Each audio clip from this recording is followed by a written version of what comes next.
اللهم صل وسلم وبارك على سيدنا محمد. لحم فاخر من الاخر. احنا شغالين النهارده لحد الساعه 11 بالليل و12 بالليل كمان.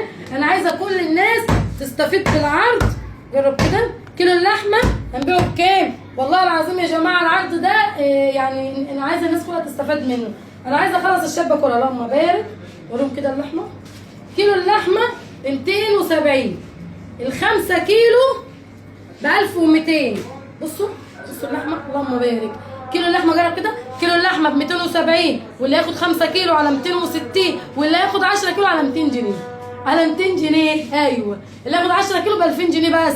الساعه 11 بالليل العرض هينتهي. الفيديو الناس كلها تتفرج عليه. كيلو اللحمه ب 200 جنيه اللي ياخد 10 واللي ياخد كيلو ب 270 جنيه. اللي هياخد 5 كيلو ب 1250 يعتبر على 250. اللي ياخد 10 ب 200 جنيه بس. العرض النهارده بس. اللي يجي الصبح يقول عايز عرض بتاع النهارده اقول له مفيش. كيلو اللحمه يعتبر على الزبون ب 200 جنيه اهو. كيلو اللحمه اهو. انا عايزه الكل يستفيد بالعرض ده. لحمه حمراء ما فيهاش دهون. حاجه بسم الله ما شاء الله عليها. الكيلو داخل العرض ب 200 جنيه بس. عايزه الفيديو ده يلف الدنيا كلها. العرض النهارده التلات اخر العرض النهارده بالليل متاخر لحد الساعه 11 بالليل انا موجوده.